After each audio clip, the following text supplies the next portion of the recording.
What's up, Quakes fans? We're back yet again. We are always here, week after week, with another 4-2 win in the Open Cup against Minnesota United and a 1-1 draw against Toronto. That's our first draw of the season, which is something we're obviously going to talk about. Devin, it's been an eventful week, not just with all the games being played, but, injuries, people breaking records, notably Jack Skane. What do you make of it? And then a little bit on like what it's going to mean for the Quake going forward, coming into a very congested schedule in the next week after that. Well, for someone with ADD, it's very overwhelming emotionally. It's crazy. But yeah, there's just so much going on, and as you said, we drew to make our tally 9-1-1, which is kind of funny because I just went to an IMSA race at Laguna Seca, and I've been supporting this team, FYI, but my team is a Porsche 911, so I feel like that's somewhat fitting as a transition here. But it's a nice car. Yeah. What's your favorite version of that car? Because there's I don't remember, I don't know the name specifically, and probably our fans will have no idea, but it's like a retro version with like the whale tail, and that's my favorite version. Yeah, I'm trying to think what the name of it is. I mean, my mom would tell you because she is the biggest fan of a Porsche whale tail you will ever know. But 911. My favorite is a GT3 RS, and that's all I can think of at the moment. But yeah, it was an exciting weekend. As you mentioned, lots of things happened. Injuries, Niko's down. Timo Werner is down, in back-to-back games. It's looking bleak in terms of, what may come in future games. But I think overall, I'm still looking forward to the games that we have coming up, and I'm still looking forward to what players we still have available. Because I think even in our deepest depth, we still seem to create good chances and, come out with a 1-1 draw at full time. I have full faith in the boys. And it's also one of those things, too, where I wanted to bring up with you, Abram, and ask you, despite all of this questionable depth that we have, our players still seem to roll out these draws and points at home and away. Are we underestimating the players that we currently have? I don't think we are. If we're talking about how you and I feel about this team Collectively, yeah, as a whole group with the San Jose Earthquakes, not just Tectonic Takes. Yeah, or maybe excluding Tectonic Takes. I feel like we've done a fair job with mediating, emotions, but back to you. I don't know. I think that I think that the general consensus is the people who are coming into the fan base right now because we're doing well, they're welcome. I'm not one of those guys who are like, no, you can't be here. We want more players. We want more people to watch the Quakes, and this is how that happens. Welcome. You don't, get into arguments with me like you know more about the Quakes than I do, and then we'll be fine. That's my only stipulation. But those people, I don't think, realize the depth problem. I think that they're like, well, Bo LaRue is just going to score a banger every day, and then that's going to be fine.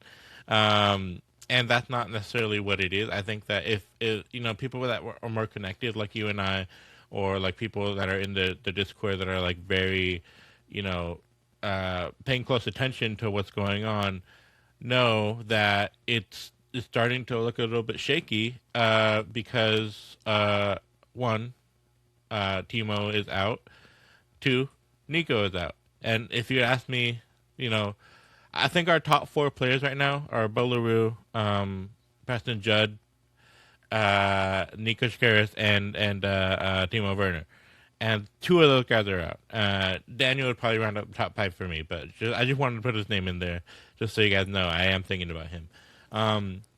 There are things to worry about. This team is very good. As individual players, everyone who is left still has a lot to offer. And I think that they have a very good cohesion with each other. But we do have to, as analysts, look at the reality and see how much of that cohesion comes from someone like Niko Shkaris, who can piece the team together flawlessly, right?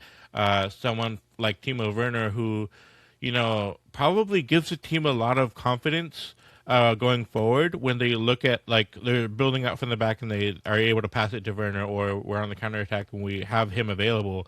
That fills the team with confidence. And Jack Skahan, we got to talk about, had a really good game against Minnesota coming on.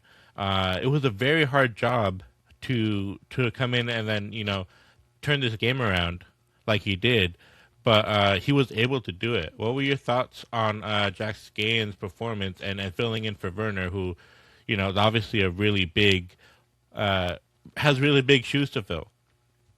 Yeah, I think I had mentioned it before, but Jack Skahan has his moments. He's not a consistent first minute to 90th minute player that we'd see put on performances like Timo Werner, nor are we going to expect it. He comes off the bench in support of either of these top players, and I think that's just how it's going to be for a little while until Skahan kind of puts out more numbers per 90 than he's giving us right now. We did finish 1-1. I think he had a couple of opportunities to support the team and put the ball in the back of the net. Unfortunately, it didn't happen, but I am still somewhat supportive, or not somewhat. I'm fully supportive of Jack Skahan and his contributions to the team.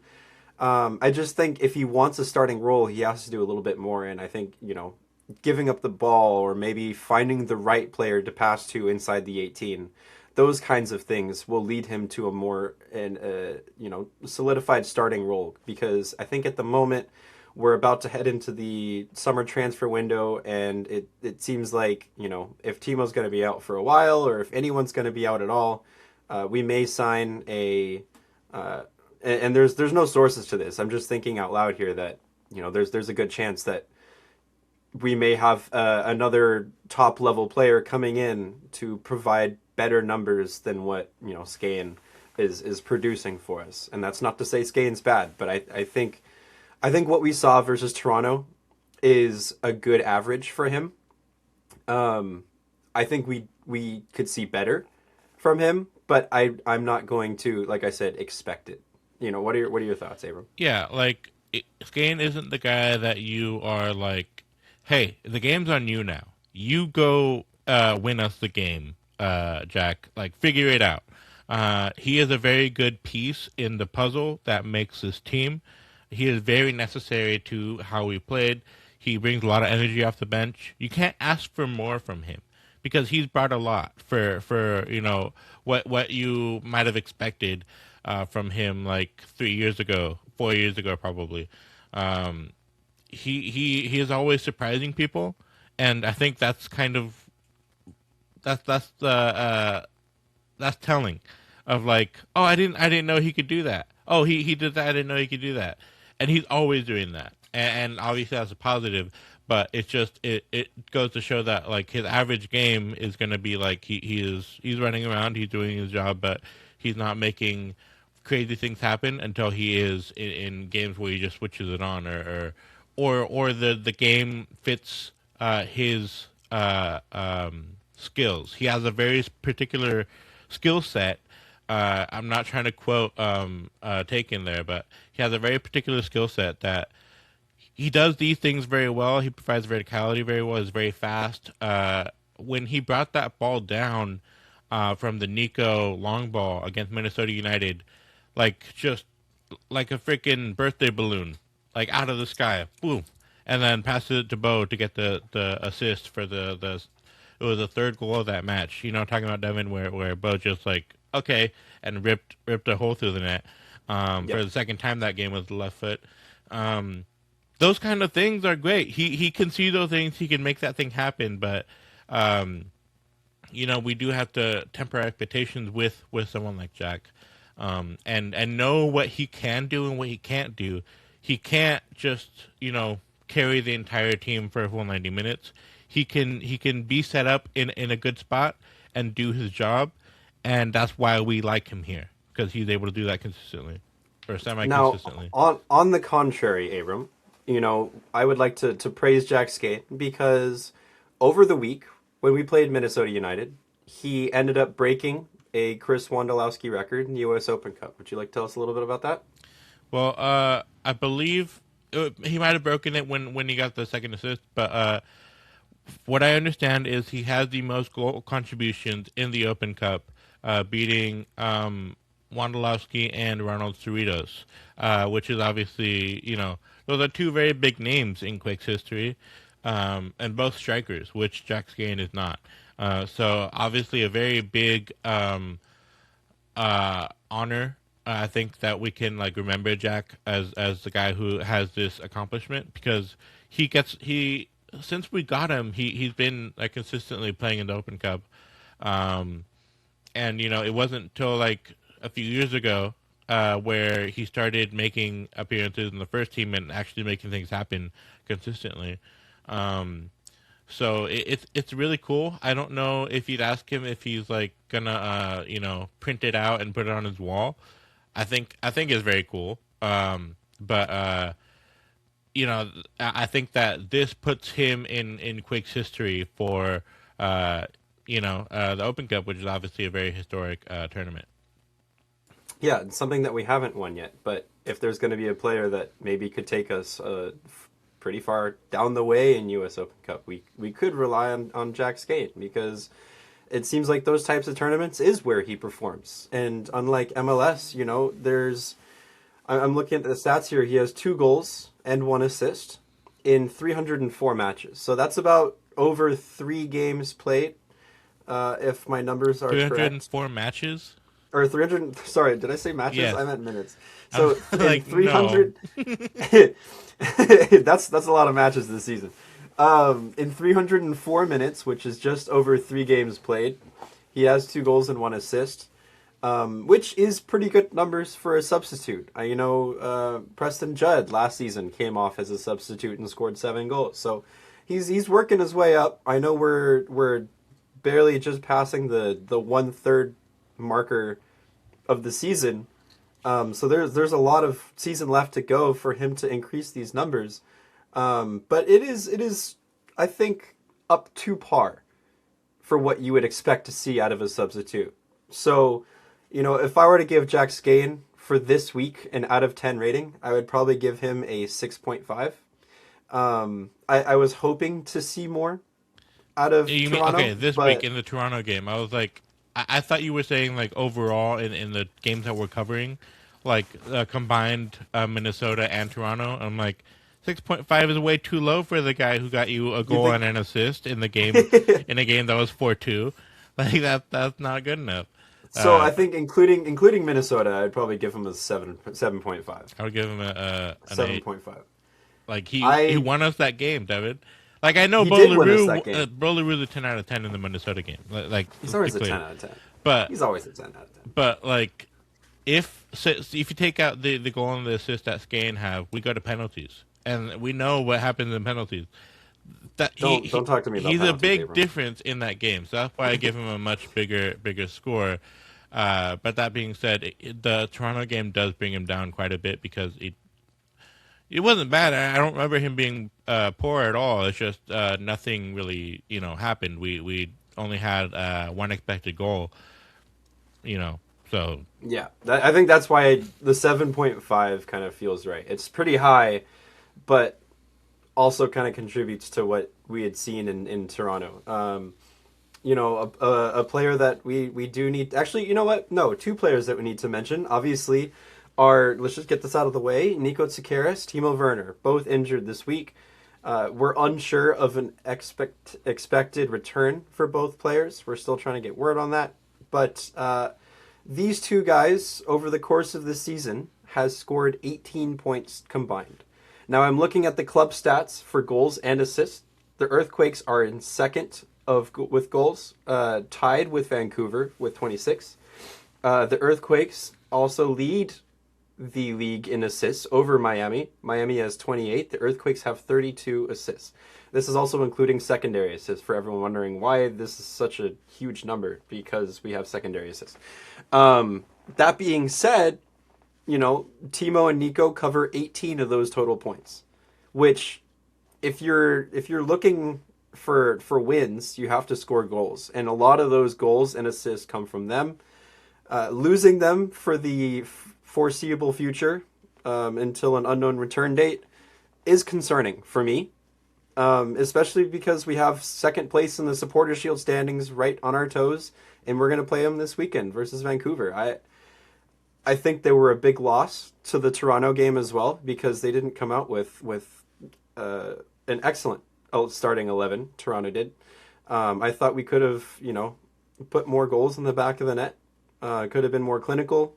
Unfortunate that we weren't. And I think a lot of that is attributed to the absence of Niko and Timo. Did you think the same, Abram, or are you thinking different? I mean, Nico Shakaris got the assist that got us the equalizer in that match, and he was substituted in the 54th minute.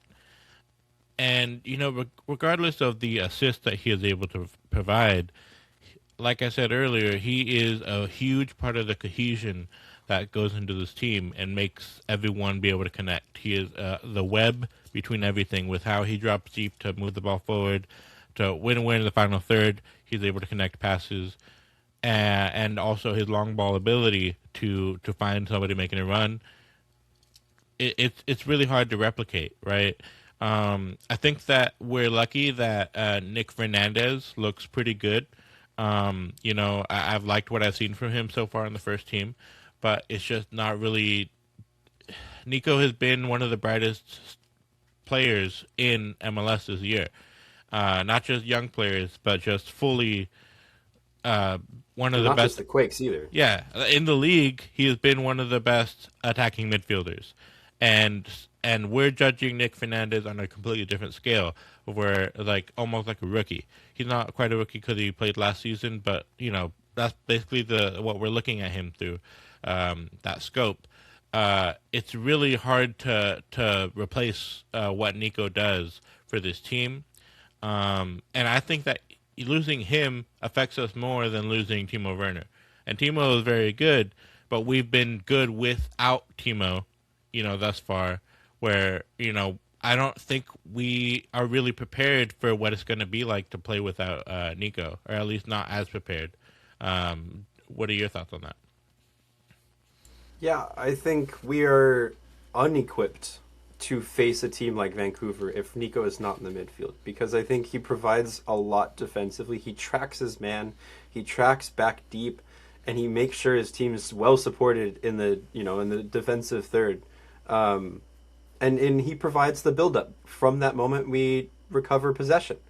With his small passes, his 1-2s, his ability to create triangles with his teammates and wingers, and getting out of small condensed spaces from the opposition defense. I think Nico provides great coverage for that, and it's something that I don't necessarily want to compare with Jack Skane because he plays at right winger, but he has played at Cam in the past, and so I just want to say, looking at the two players and other potential Cam figures on the team, Nico is by far the best player that's able to dribble close to his body and find his way out of tight spaces under pressure. Something that, I think contributes to a lot of those goals and assists he's created along with Timo Werner. Both of them do an incredible job at keeping the ball close, finding a way out, and being agile. Just to take a quick turn, step to the left and then create, maybe 3 feet of space.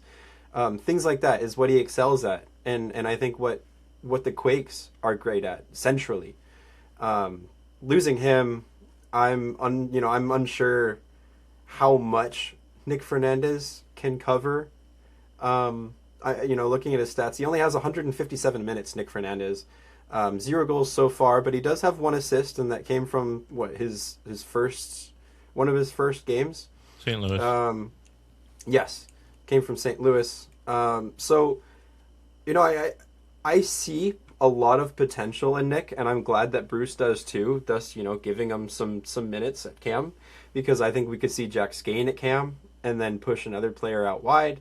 I would like to see what Nick can bring.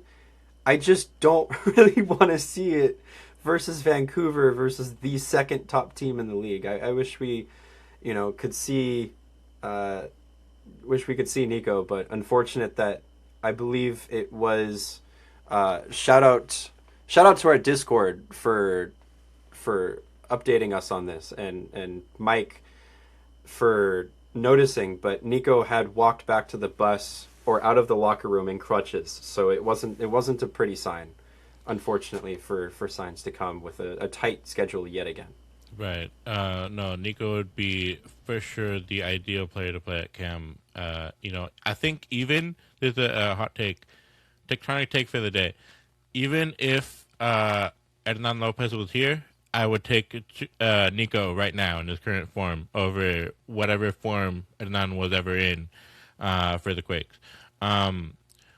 So what I know from what I've been able to get from the team is we don't have an update on Niko. They don't know yet. It is, I think, most likely a groin injury. That's I think I've heard that, but they don't know how bad it is or how long he might be out, and that's obviously not great to hear. But I wouldn't expect to see him back until after the World Cup break. But in terms of replacements for Niko, I think that Nick Fernandez isn't the worst, but it's obviously not a good time for experiments against the Vancouver Whitecaps. Bo LaRue played in the 10 position. He moved up, and then Ian Harkes came in to replace him as a pivot. And so that's something that could be interesting, to have LaRue play higher up, and then Harkes and Vieira be the two defensive midfielders.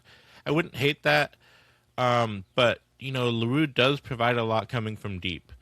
Just being someone who is deeper on the pitch and able to break up plays, because he does have really good defensive ability, and then be able to progress the ball that way. I do think you lose a little bit when you move LaRue higher up, but it might be worth it in these extraneous circumstances to move LaRue into the 10 because of his ability to not just shoot from outside the box, but also he is a very creative player as well. He can dribble pretty well, probably not as good at that as Niko is, but he is a decent dribbler and a great passer. So I think if I'm trying to put my best team out there, I would put Ian Harkes in at CDM and then move LaRue up to the 10. But I looking at what Bruce has done in the past, I kind of think that he's just going to put Nick Fernandez there and keep everything else the same. What would your preferred midfield be? This might be my Tectonic Takes hot take, but I would personally want to see Bo LaRue at the cam, Ian Harkes in the middle, and Vieira at the 6. Now that we have a full week coming up of rest, I would love to push forward with that idea against Vancouver, because those are 3 players that I am very much reliant on, in the midfield at least specifically. It would be great to see Nick Fernandez come on with his high-level energy that we saw versus Toronto as a substitute, and attempt as much damage as he can in the second half. I think Nick's got it in him. He's got that dog in him, no doubt about it. But I don't know if he has that dog in him in the first half when everybody's got fresh legs, if that makes sense. Personally, Bo LaRue can do it all, and not as well as Niko, but he can do it all. Great dribbler, keeps the ball close. Unfortunately, I don't think as fast as Niko and agile as Niko, but he can do it. He's a great replacement for Niko, and I'll vouch for Bo's name at the cam until we can see more impressive performances from Nick Fernandez. And that's not to say Nick's been unimpressive. I just think this team has risen to a level that's so high. We're now at the Supporters' Shield leading, we're now leading the Supporters' Shield. So we have to expect a lot better results and performances from our players. And I am not trying to shut Nick Fernandez out, but I think he just has a way to go in order to be that starting player at the 10 for a team that's leading the Supporters Shield, if that makes sense. Yeah, Am I wrong for that? no, I don't disagree with you. I mean, we said the same thing. You said it's a hot take, but it's the exact same thing I just said. But I think that Nick Fernandez would disagree about not being good early on when he got his assist in like the first few minutes against St. Louis. And like, I played fine in the first half. I actually, for the rest of the game, I didn't do anything else. It was only in the first few minutes. But no, I mean, regardless of that, his inexperience is, you can't do anything about it. You know, I think that he would agree that he's not going to be the first name on the call sheet, and I think if LaRue can find success there, then it would be great to bring Fernandez in off the bench because he will still have things to prove. He does have a lot of ability. He can also play. He's been utilized in the left wing and the right wing. Interested to see how that works. I don't mind it, but I do think that I like how the team plays when we have quicker players in those positions. But obviously, if you need to change things around, Nick's versatility there is really good to have. Yeah, it's going to be very interesting to see how Bruce decides to go with the midfield because that's going to be crucial for the next few matches. But in this, I guess we've talked about the game in Minnesota. LaRue got a brace, Gain got a goal, and Shakaris got a goal as well. Another example of monster mode, Devon, where it looked like we were going to lose that game, and then all of a sudden we start going crazy. 3 goals within 8 minutes, I believe, just out of nowhere.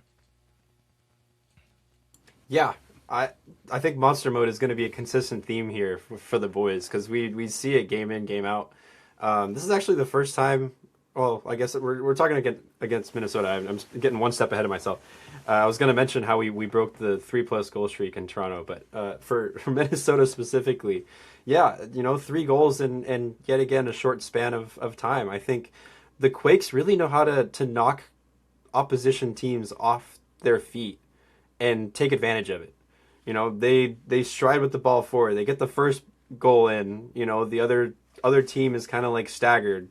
They're still frozen still and shocked as to what happened, and then they go and bag another 2 more.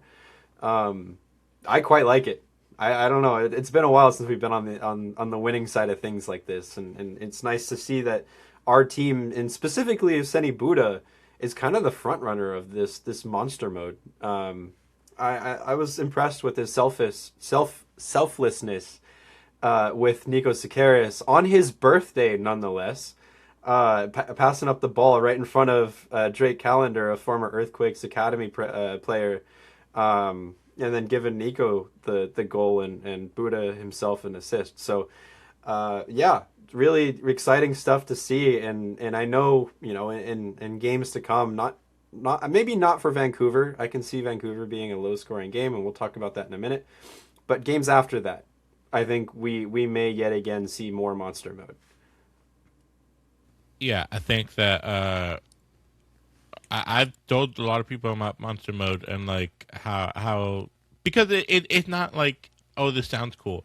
It's like it's a quantifiable thing that's been happening where we score 2-3 goals in a span inside of 10 minutes. We did it against LAFC. We did it again here at Minnesota.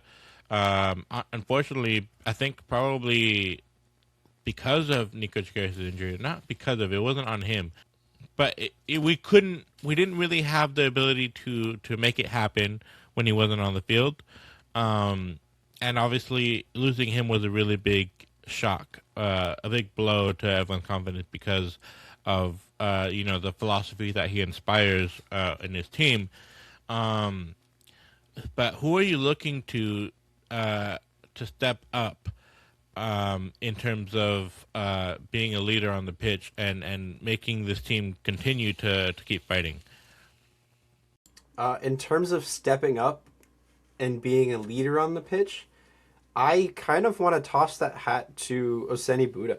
I know he's provided a lot numerically for us, I maybe wish to see more of him as an overall leader, kind of like in a captain's role. I'd like to see him kind of step up and take on the leadership role from a captain for Oseni Buda. But I'm looking at this list right now of our current players. There's a lot of players that are absent on the left hand side. I think maybe Benji. He provides leadership level numbers, but I don't necessarily know how much he gives off as a vocal leader on the field. It would be nice to see Buda and Benji kind of step up in that front. I know Vieira's a really good leader, and the team has voted him to be a captain. And I think same thing with Ian Harkes. I know Ian Harkes and Vieira, both midfielders, both voted as captains. What's going on? Autofocus isn't focusing on me, so I'm upset. I was like, "What are you? Did I say something wrong? Are you trying to like hit me on the, from the screen?" Stop, Devin. No Ian Harkes. I'm kidding. Go ahead. And maybe a substitute leadership role would be from Paul Marie. I think we can extract more from him. I know we saw a lot of him last week, and we'd given him his praises and talked about him a lot.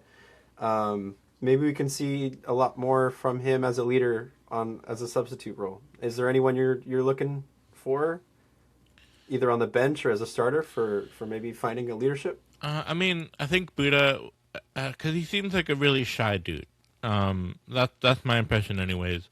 I think Buda is a really good shout to really help push us forward. I wasn't super impressed against Toronto. He didn't have a bad game per se, but for the goal that Shallowy scored, Buda's the one directly in front of him, and just my dad pointed it out that he could have probably done more to stop or get in the way, whatever it is. And he's probably right, but I'm not saying that we didn't win this game because of Sandy Buda. That doesn't feel right to say. But Ian Harkes, if we get what we want, Devin, and get Bolaroo at the cam, and Ian Harkes comes in to replace him at the 8 or 6-8 hybrid, I think that would be really nice because of the energy that Ian always brings. He is somebody who is able to drive the team forward with how he is on the pitch as a person. I would love to see that work and be effective. I'd also like to see Muni, because that's the thing that I've heard is growing in his game. I've heard, I can't remember where, maybe it was Preston who said it, but Muni is becoming more vocal. Roberts is also becoming more vocal, but Muni is somebody who is a leader in our back line. And, if he could feel that way, if he could feel like this is my back line, I have to lead these guys, it could be really important for how this team does, down the stretch. We're coming into a very hard stretch of games, and the defense is what's going to, really paint how we look at that. In hindsight, once we're at the other end of it, we're going to look at how the defense held up and how many goals we conceded. Whereas, we can be more forgiving of the attack for not scoring that many goals when Timo Werner isn't available, when Nico Karasson isn't available. You know what I mean? It's a different kind of story in terms of who is fit, even though DeJuan Jones is absent right now. Moving on, if you didn't have anything to say on that. I have one more thing to say. For any Toronto fans that may find this podcast in the future and they're looking to this game for analysis and maybe how we determine their team and their performances, can I just say, why is Daniel Shallowy always out to get us?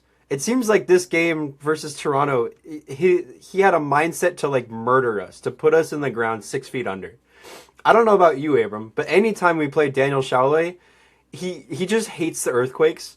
And I think there was one quote after the game where he was like, "Yeah, the earthquakes never deserve to win or get a point ever again," or something like that. Yeah. And it's like he had a chip on his shoulder to just eliminate us from the start. Yeah, it's been a few years since that quote came out, where he said, "Earthquake do not do their points ever."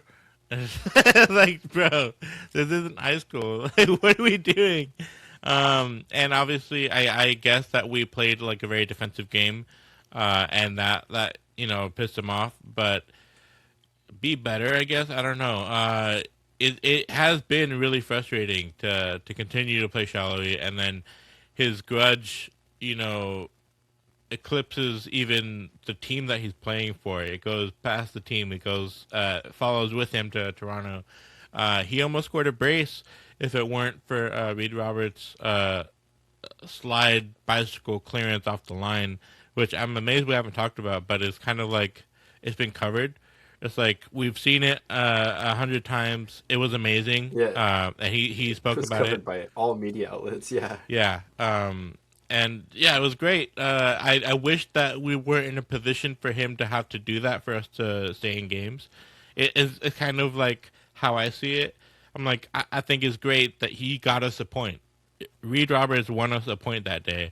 But and I think Osorio too was pretty dangerous against us, and that was something that we had talked about pregame. And both Osorio, Shalloy, and I believe Edwards were pretty dangerous against the Earthquakes, and I was impressed with all those. But something before we move on to the game versus Vancouver is a little shout out to the rest of the league, and what matchups may have come out, or the results of important matchups for the Earthquakes.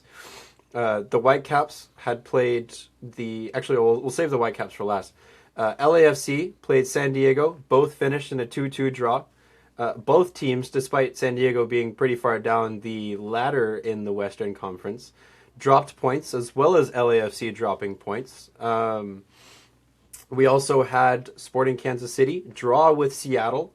Seattle's a pretty hot team, so I was very thankful that Sporting Kansas City came through clutch for us. And then last but not least, or maybe least, LA Galaxy and Vancouver finished to a 1-1 draw. And quickly Nashville drew to Philly 0-0, which is insane because it's Philly and Nashville is Nashville. But in terms of the supporters group, or the supporters shield standings, it's important for the Earthquakes fans to know that. But yeah, revisiting Vancouver versus Galaxy, Abram, we had just watched the highlights before starting this podcast. What did you see out of that? I think that probably a lot of teams are struggling right now. Because we obviously are disappointed in our result against Toronto, who are not, super high on the table. But that's a similar thing that Vancouver must be feeling. To drop points against LA Galaxy, who is, I believe, 9th in the Western Conference, something like that. 10th, actually. They probably should have won that game. On paper, that's a game that they win. But JT Marcinkowski got a few key saves. So, yeah, obviously shout out to him for continuing to make saves for us that help us out. Obviously, I never want to see Galaxy do well, and I guess a draw is the best of both worlds in that sense.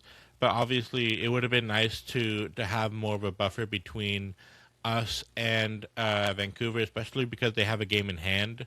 So if they were able to, win that game in hand, obviously, if we were to take out the context of the fact that we are playing them next, if they were to win their game in hand and we both had 11 points, then they would, be tied with us at the top of the table.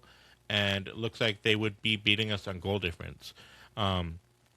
So that's the state of things right now. But we do look good, and I think that we shouldn't take the result of this Toronto game too seriously because a lot of teams struggled.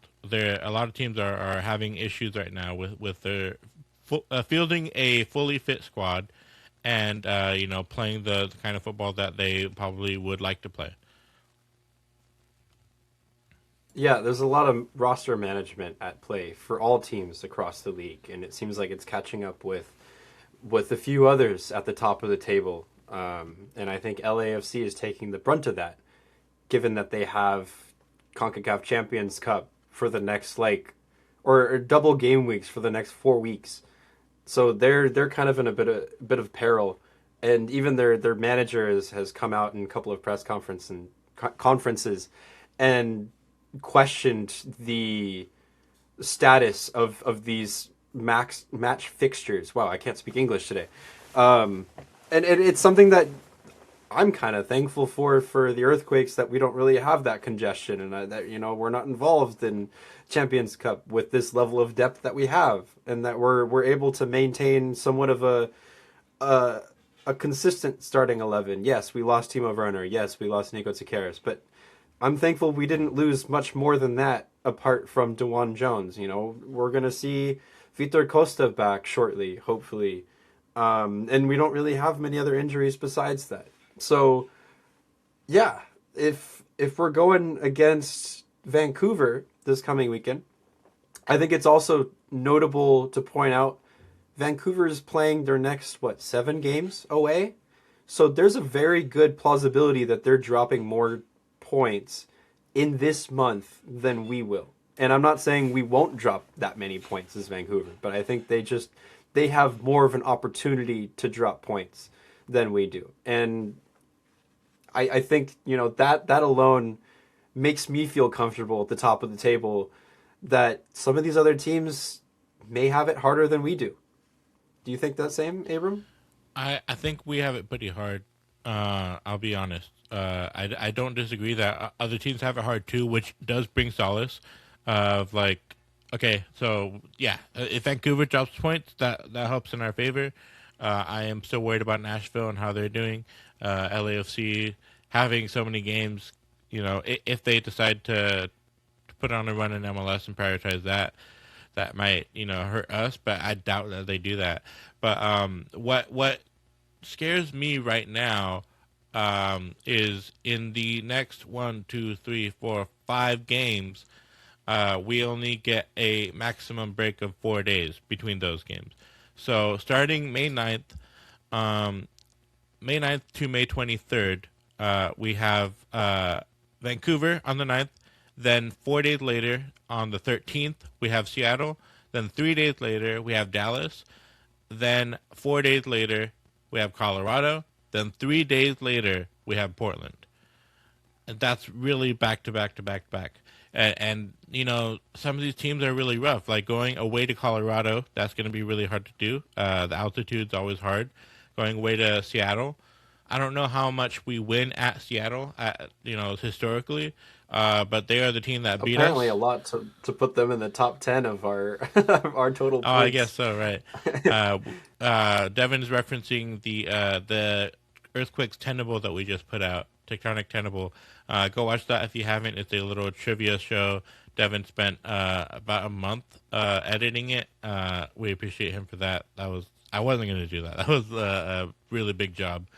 But yeah, after the Vancouver game, we have Seattle, who is a team that beat us, and it's away, very hard, and it's a midweek game, so that's a tough game. We have Dallas. Abram, is there a top 2 games that you're least looking forward to, and is there a top 2 games that you're most looking forward to with this upcoming schedule pre-World Cup? Over the entirety of the rest of the season, just pre-World Cup. Devin, I can't answer that.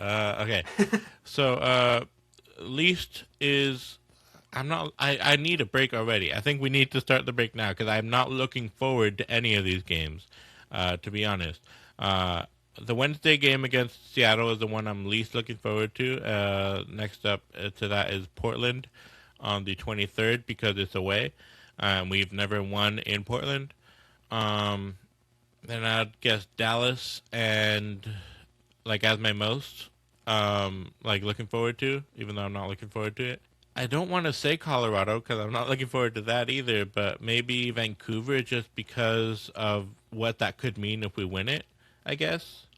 How about you? Do you have an answer for that? I think my least favorite games going into this, because I think Seattle, I'm not too worried about Seattle. Last time we visited Seattle, we lost 3-2.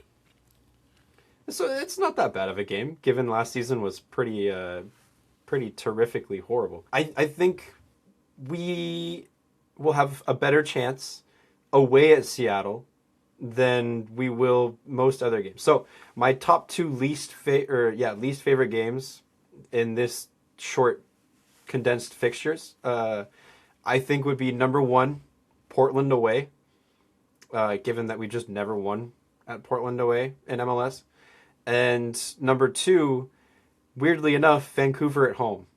I don't like the loss of Timo Werner and Nico Sikeris and arguably the best and strongest team. You know, we're not going to have either of those guys for any of the other games either, right? I certainly hope we can for at least one or two other, but we're not. And I think, based on the fact that we haven't heard back about Nico, I have an inkling that maybe they're trying to decipher whether or not he gets surgery. I don't know. But my two favorite games I'm looking forward to, I wouldn't say favorite, is number one, Colorado away. They just don't look like a cohesive team at the moment. They look strong, but they don't look cohesive. And then number two is Dallas. I always love our matchups against Dallas for some reason. And, the fact that they have a Golden Boot candidate right now says a lot about their team. But also, we collectively have not a Golden Boot leading squad, but just a strong overall squad that you can see goals come from anywhere. So that's my top two for each. Yeah, I'm looking at Colorado now. I didn't realize when I was looking at it. I should have realized. I just wasn't paying attention. That will be the Open Cup match. So I am looking forward to the next round of the Open Cup. Colorado is in bad form right now. They lost. They haven't won in the last 5. I guess it counts as a win against in the Open Cup for them against was it Switchbacks? Yeah, that counts as a win because of the penalties. But in regular time, they haven't won in the last 5, so that looks good. But again, the Colorado's a hard place to play. It's going to be really tough, regardless of how we feel about these fixtures. I'm sure that the team is looking at these with dread because it's some hard games coming up. But I know that knowing this Quakes team, they're going to have a strong mentality going into it and play to the best of their ability. There will be a lot of depth that needs to be called upon. I'm wondering if there's anyone from the Quakes 2 team that they might be wanting to call up to get more minutes. Personally, I am curious about how Cajun Spivey might do as a maybe a winger for like 15 minutes just to give some people a few minutes off. I don't think he's quite ready to be in the first team, but if we get more injuries, it could be really bleak. Is there anyone from the second team that you might be looking at? Absolutely, 100%, no doubt, Edwin Mendoza. I would love to see an Edwin Mendoza performance or just an appearance for the Earthquakes. I've watched them for a little bit. And he seems to be like the number one guy on Quakes 2, the guy that most teams or most of the players rely on for good performances and leadership advice and just overall skills coming directly from him. I think he deserves a couple first team minutes here and there. Maybe not during important games like Vancouver or Seattle, but put him in versus Colorado and see what he can do for the first half, and then sub him out at halftime, something like that. I personally, this might also be a hot take. I can see Mendoza playing much better than Gonzalez, than Jonah, and having a bigger impact per 90. I don't know, Abram. Do you think that's the right opinion? Or I mean, I've been raving on Mendoza since forever. It's been a few years since he's when I saw him at Quicks 2 for his debut, and I really like how he plays. I think that he could do a job more than Cajun Spivey, who I called upon. I just he's had injuries somewhat recently, and I guess I'm looking at this set of fixtures, and I'm like, he could get hurt, but anyone could get hurt, right? We have such a narrow squad in that aspect. he could impress a lot of people. People were surprised with his performance in the preseason when everyone thought he was Bolaroo in the third match because he was wearing the number 34. Just, I guess, because I don't know why he had to wear that number. I guess his number was It threw available. off the commentators as well. Yeah. So, yeah. The commentators fully thought he was Bolaroo, just left-footed Bolaroo, which he is not. Yeah, that would be really good. I think that's probably the first player that I would call up that hasn't already been called up. Tomo Allen is probably a little bit too new. I think that you would probably go Adimabua first, and then maybe Tomo later on. But yeah, it's not. I'm really hoping everyone could stay fresh, stay healthy. I'm going to inquire with the Earthquakes about Niko and Timo Werner to try and get a status update on them, because obviously that's going to be crucial for our season. Devin, I'm doing closing thoughts. Do you have anything? Yes, very small update, because last week we had mentioned that we were going to do an interview with Niko Sakaris. Yeah. However, that injury has changed the trajectory of that interview, and we'll be looking for another Earthquakes player as well as Tomo Allen later this week. So keep your eyes peeled. If you want that first sneak peek, that sneak preview into the interview with Tomo or any other player that we have our Patreon down below. Sign up. You get a sneak preview before we make it public. And you also have the influence to ask specific questions to those players and interviews and press conferences. So join the Patreon for exclusive content. And that's all from me, Abram. Thank you. That's very well said. Like Devin said, people on the Patreon get the interview like within the hour after it is finished recording. We record it, and then I release the unedited version for the Patreon members to watch. And then the non-Patreon members get a more edited version. Then the full version will be released about 24 hours after that. Yeah, unfortunately, as you said, Devin, we aren't going to be able to talk to Niko because of his injury. We are working on a replacement for that. We'll know tomorrow. Today's Monday. We'll know on Tuesday who we might be talking to. Obviously, really unfortunate we couldn't talk to Niko because he's one of my favorite players on the team, and I know that's the case for Devin as well. We hope he has a speedy recovery, not just for the sake of the San Jose Earthquakes, but for Niko. I know that this is something that, especially it being a groin injury, it's been a recurring thing for him. And it's just having a recurring injury like that is one of the worst things for an athlete to have to go through. So we hope all the best for Niko. Anything to add? Yeah, I mean he is my favorite Earthquakes player since Wondolowski retired. From the very beginning. So the fact that we signed him at 15 years old and the way he's top of the team right now, holding that number 10, says a lot about who he is as a character and as a player and his growth. It's only a matter of time until Niko moves on from the Earthquakes and heads to greener pastures somewhere in potentially Europe, whether it be Eredivisie or maybe Ligue 1 in France. I don't necessarily see him going to a Premier League or Championship club.